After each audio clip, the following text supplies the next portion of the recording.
We need to come together to realize that the aggressive nature of Act 221's tax credit is needed in order to build a high-tech pillar of our economy.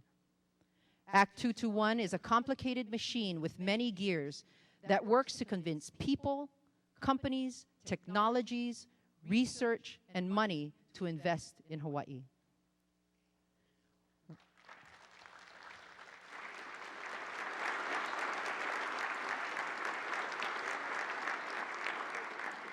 One investor I interviewed described Hawaii as a toxic business environment. And if not for Act 221, many companies and their investors would not be here contributing $1.4 billion into our economy. Capital investment is shrewd and will go where it has the best potential with the least risk. I believe that not extending Act 221 will equate to the loss of good-paying jobs for our people and work against diversifying our economy. Act 221 attracts the international and local investor and high technology companies that could take their money or ideas anywhere on the globe and gets them to say, let's try Hawaii. Our goal to educate our keiki in science, technology, engineering, and math, otherwise known as STEM, will only be halfway achieved if we are unable to find local jobs for them in the future. I would like to introduce to you 5 individuals of the very many who have been able to live in Hawaii due to Act 221. If you could just rise when I introduce you, and if you could hold on to your applause.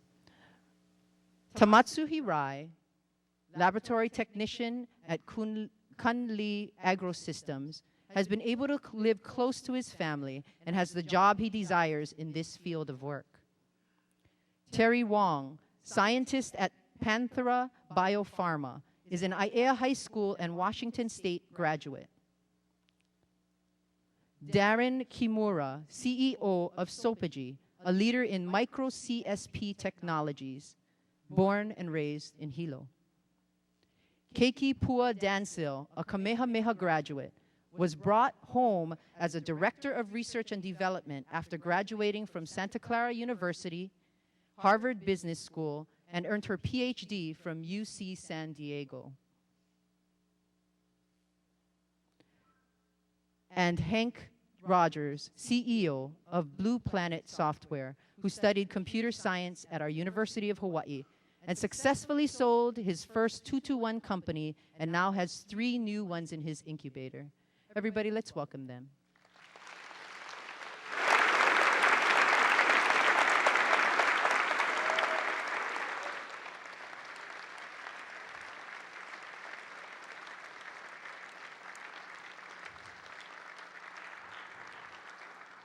People of Hawaii, the future is now. On New Year's Day, the Akiona side of our family started a new annual tradition. We potlucked saimin. My husband, Peter, and I brought the saimin noodles and dashi, while everyone else brought their favorite garnish. Peter and I started to debate if saimin was of Japanese or Chinese origin, and what I learned brought so much more meaning to our new tradition. Saimin means thin noodle. Living on the plantation, all of the different ethnic groups would come together to cook communally. Each group offered up what they could spare in order to save money and create a meal for all. Most likely, dashi and kamaboko was from the Japanese, noodles and wonbok from the Chinese, green onions from the Filipinos, and so on. I share this story not only because my grandparents were plantation laborers who came from the Philippines in search for a better life for the generations to follow, but because I'm reminded in tough times we need to pull together. Whether employee or employer, economic or environmental, old or new, Democrat or Republican, executive or legislative, like the example of the different cultures working together in the plantations, we bring our differences to the table and create benefits for all. We must focus on keeping businesses open and labor working while staying committed to creating a better future for Hawaii's generations to come.